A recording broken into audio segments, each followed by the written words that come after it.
Metemos ahora con los números de este jueves. 60% de los terroristas de Hamas en Gaza abatidos o gravemente heridos. Es el balance que presentó ante la Knesset, el Parlamento de Israel, el ministro de Defensa Yoav Gallant en el marco de su declaración, diciendo cómo ha sido muy eficaz la campaña desarrollada por las Fuerzas de Defensa de Israel en estos más de 9 meses de guerra ya abierta contra el grupo Hamas.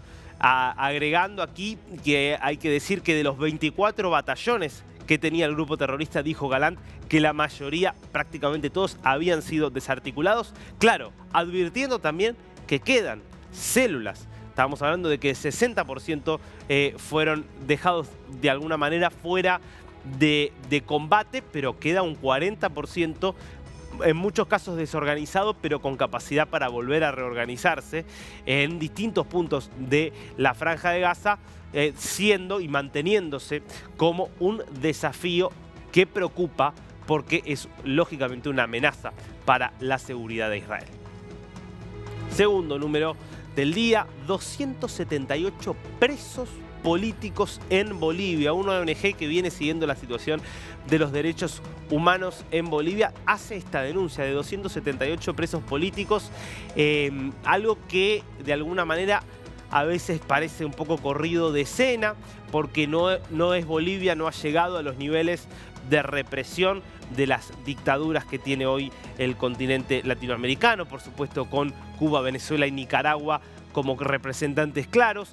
Es un gobierno, el de Luis Arce, que nadie discute la legitimidad de origen que tiene porque ganó en elecciones limpias y ganó de forma contundente en los comicios que se celebraron en el año 2020, pero hay indicios claros de persecución a la oposición. Recordemos aquí, más allá del caso de Jeanine Áñez, el caso de Luis Fernando Camacho, gobernador de Santa Cruz, que es el principal departamento crítico y opositor y de resistencia al MAS, tanto versión Arce como versión Morales en el país, que fue arrestado y está y continúa bajo las rejas en circunstancias muy discutibles, muy endebles en términos judiciales, inimaginables, te diría, en cualquier país plenamente democrático. Esto forma parte de Bolivia, pero no son solo Áñez o Camacho, insisto. Una ONG acaba de revelar que ya son 278 los presos políticos en Bolivia. Pasamos ahora a las caras de este jueves. Asma Mohamed, una de las viudas de Abu Bakr al-Baghdadi, el líder máximo de ISIS, condenada a pena de muerte en Irak. Claro, recordemos a Abu Bakr al-Baghdadi, quien fuera el califa, el hombre que estuvo detrás de esta organización terrible que fue el Estado Islámico, que sigue teniendo algunas versiones, pero que entre 2014 y 2015 llegó a controlar buena parte del territorio de Irak y de Siria, con la idea de formar desde allí un gran califato que controlara todo el mundo islámico o todo el mundo donde en algún momento hubiera habido presencia del Islam, llegando en las ambiciones incluso, por ejemplo, hasta la península ibérica. Como suele ocurrir con estos personajes, tenía varias esposas. Asma Mohamed es una de las viudas. Recordemos que fue abatido Abu Bakr al-Baghdadi en una operación realizada por los Estados Unidos hace algunos años.